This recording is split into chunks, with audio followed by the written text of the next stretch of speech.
औज़ुबिल्लाहिमिनश्शैतानिर्रजीम बिस्मिल्लाहिर्रहमानिर्रहीम। इस साल 12 रबीउल अव्वल को यौम विलादत हुज़ूर रसूलुल्लाह सल्लल्लाहु अलैहि वसल्लम यौम रहमतुल लिल आलमीन के मौके पर हर साल की तरह इस साल भी जुलूस मोहम्मदी निकाला जाएगा। 2 साल पीछे कोरोना की वजह से कोई प्रोग्राम हो नहीं सके और उसी वजह से अपने को भी वो जुलूस अपन निकाल नहीं सके थे। ये तीसरा साल है जब हम पिछले 30 सालों की जो हस्ब रिवायत हम लोग औरंगाबाद शहरियान की तरफ से जुलूस मोहम्मदी निकालते थे, इस साल भी वही जुलूस मोहम्मदी औरंगाबाद में निकाला जाएगा। कमेटी भी वही है, लोग भी वही हैं, सिर्फ पुलिस अमला बदल गया था, लेकिन वहाँ से भी परमिशन तकरीबन अपने को मिल गई और उस परमिशन के तहत उसी रूट पर उसी तरह से अपने को चलना है। जुलूस मोहम्मदी शुरू होता है निज़ामुद्दीन चौक से सुबह 9 बजे और सुबह 9 बजे 12 रबीउल अव्वल बरोज़ इतवार 9 अक्टूबर 2022 को जुलूस सुबह 9 बजे निज़ामुद्दीन चौक से शुरू होगा। इसका जो रूट है वो निज़ामुद्दीन चौक, शागन चमन, राजा बाज़ार का गणपति मंदिर, नवाबपुरा चौक, जिनसी कॉर्नर, चंपा चौक, शाह बाज़ार, चेलीपुरा चौक, लोटा कारंजा, होटल वो बुढ़ी लाइन से जूना बाज़ार से होते हुए सिटी चौक, सराफा से होते हुए गांधी पुतले के पीछे से वापस ये जुलूस निज़ामुद्दीन चौक तक पहुंच जाता है। जुलूस में शुरू में तो 4-5 हज़ार लोग रहते, थोड़े लोग हर महल्ले बढ़ते जाते हैं और फिर कुछ लोग साथ चलते, कुछ लोग, हमारी कोशिश ये है कि भाई तमाम लोग साथ चलें, लेकिन फिर भी 7 से 8 किलोमीटर का ये एक गश्त है, तो शहरियान औरंगाबाद की तरफ से निकाला जाता है। इस जुलूस की खासियत इस साल के लिए 1 नंबर पे ये जुलूस शहरियान औरंगाबाद की तरफ से निकाला जा रहा है। ज़ेरे एहतमाम ईद मिलादुन्नबी इंतज़ामिया कमेटी शहर औरंगाबाद। इसका बहुत साफ सीधा मतलब ये है कि ये इंतज़ामिया कमेटी है और इस कमेटी के तहत ये जुलूस निकाला जाता है। इसमें कोई मजहबी नारे, कोई जज्बाती भाषण या कोई तकरीर, इसका कोई भी जगह नहीं है और स्टेज भी जो लगता है सिर्फ हम कुछ लोगों के, जो मखसूस लोग, कुछ लीडरान, कुछ हमारे जो है सपोर्ट करने वाले लोग हैं, इनका इस्तेमाल करते हुए शुरू में पुलिस कमिश्नर की तरफ से वो स्टेज लगता है निज़ामुद्दीन चौक पे और वहाँ से हम निकलकर ये पूरा रास्ता तय करके फिर निज़ामुद्दीन चौक पे आते। वहाँ परचम कुशाई होती, सलाम पढ़े जाता और जुलूस का इख्तिताम होता है। इसको सुबह में इसलिए रखा गया कि उसी दिन खुलताबाद में पैरन मुबारक की ज़ियारत होती है, तो लोग सुबह से जाते थे, अब दोपहर से जाते हैं। तो हम ज़ोहर की अज़ान से पहले ये जुलूस का इख्तिताम हो जाता है।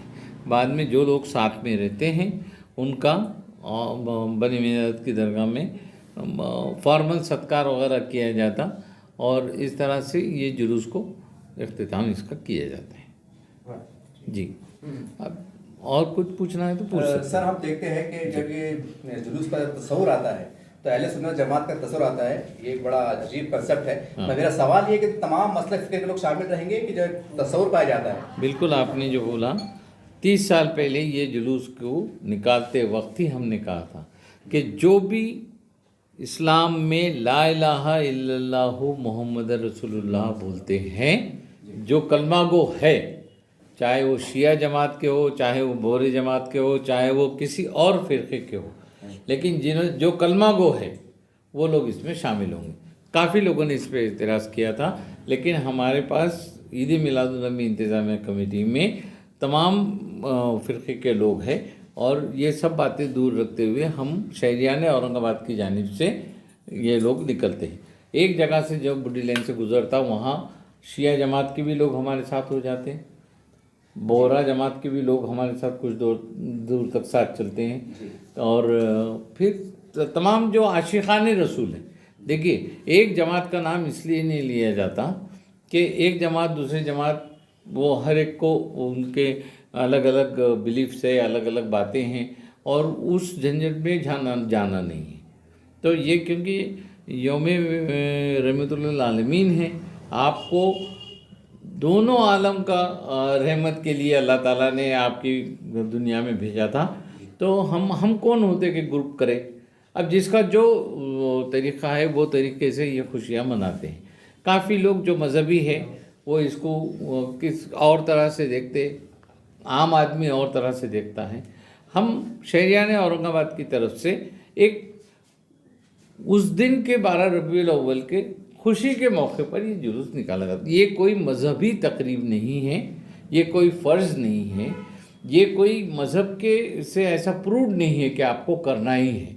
लेकिन आपको कोई चीज़ अगर खुश होते हैं आप, और वो दिन ऐसा है कि अगर आप खुशी मनाते हैं तो आप अपनी तौर पे अपनी हद में रह के आप खुशी मना सकते हैं, जिससे हम वतनी को, हमारे साथीदारों को, दूसरे लोगों को कोई नारे, कोई जज्बात इस तरह से न हो कि उनको ठेस पहुँचे। देखिए, इस्लाम एक शांतता प्रिय मज़हब है, और इस मज़हब में अखलाक की बिना पर ये बड़ा है। अखलाक की बिना पर आज इस्लाम की तरक्की हुई है। ये बात समझाने के लिए मैं सभी से अपील करता हूँ कि हर जो इसमें शामिल होते हैं वो अपने आप के जज्बात इस तरह से कंट्रोल में रखें, और अपने आप का किरदार इस तरह से पेश करें कि लोग आपके किरदार को देख के मुतासिर हो, और आप एक उम्दा उम्मती है इसका आप सबूत पेश करें। डॉक्टर साहब, कितने सालों से ये इस कमेटी आपकी जो है तो इसका एहतमाम करते हैं? ये शुरू 30 साल पहले जब हुई थी तब से ही मैं कमेटी का कन्वेनर हूँ। अब कन्वेनर ये लफ्ज़ जो आया है कि भाई सदारत नहीं, कन्वेनर हम कन्वे करते हैं, क्योंकि सदारत में काफ़ी लोगों को वो ये रहता है। तो इसमें कोई कमेटी में पोस्ट वगैरह नहीं है, जो लोग इसमें साथ देते हैं वो देते हैं।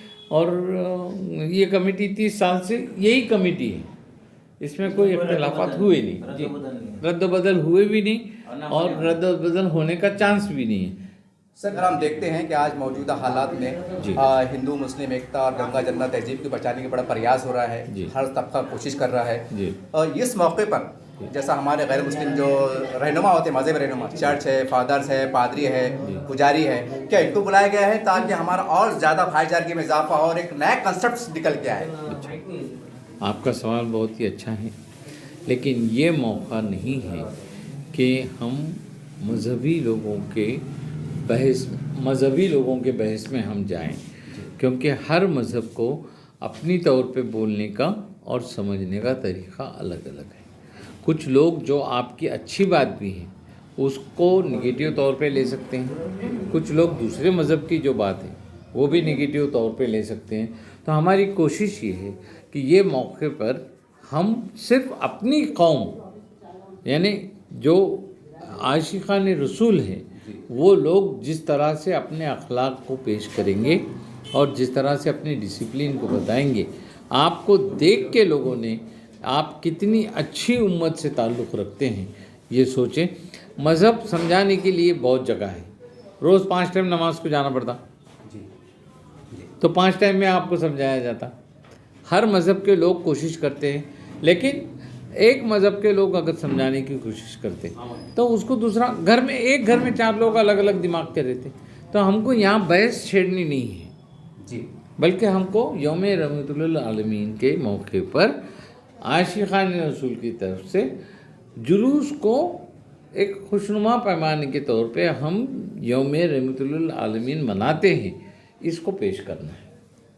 अल्हम्दुलिल्लाह, अल्लाह का बड़ा शुक्र है जो 2 साल के बाद हमको वापस फिर 2 साल पहले जिस तरीके से हम ईद मिलादुल नबी का जो है जुलूस निकाला जाता था, अल्हम्दुलिल्लाह ये साल ईद मिलादुल नबी कमेटी डॉक्टर मुर्तज़ा साहब, असदुल्ला तर्रार साहब और उनके तमाम ज़िम्मेदारान, मैं ख़ास तौर पे उनको मुबारकबाद देता हूँ। और ख़ास तौर पे हमारे नौजवान जो जुलूस में शामिल होते हैं, उन्होंने ख़ास तौर पे बिल्कुल जिस तरीके से हमेशा हर साल की तरह अमन और शांति से हम जिस तरीके से जुलूस निकालते हैं, उसी तरीके से, क्योंकि ये जो जुलूस है कोई सियासी पार्टी नहीं, कोई सियासी जमात नहीं, अल्हम्दुलिल्लाह एक इस्लामी तरीके से, जैसा हर साल हमारे इसका जो जुलूस का नाम होता है कि भाई इसमें बहुत सुकून पसंद लोग, हमारे नबी पाक हुजूर सल्लल्लाहु अलैहि वसल्लम ने जिस तरीके से ज़िंदगी गुजारी, उसी तरीके से ये जुलूस भी पूरे रोड को अल्हम्दुलिल्लाह उस तरीके से उनका पूरा हमने ख्याल रखते हुए जो है उसको अंजाम तक पहुंचाना चाहिए। अस्सलामु अलैकुम रहमतुल्लाहि व बरकातहू। अस्सलातु वस्सलामु अलैका या रसूलल्लाह सल्लल्लाहु तआला अलैहि वसल्लम। तमाम बिरादरान इस्लाम को ईद मिलादुन नबी मुबारक हो। ईद मिलादुन नबी इंतज़ाम committee convener doctor Sheikh Murtaza, ये जुलूस मोहम्मदी सल्लल्लाहु अलैहि वसल्लम औरंगाबाद शहर में 30 साल से निकल रहा है और ये जुलूस मोहम्मदी मुख्तलिफ़ शुराओं से होता हुआ वापस हज़रत निज़ामुद्दीन चौक पहुँचता है। वहाँ पर परचम कुशाई होती है और औरंगाबाद शहर के तमाम लोगों से गुजारिश करता हूँ कि वो जुलूस मोहम्मदी में डिसिप्लिन कायम रखे, दुरूद शरीफ का विर्द रखते हुए, दुरूद शरीफ पढ़ते हुए जुलूस का डिसिप्लिन रखे और जुलूस को कामयाब बनाए।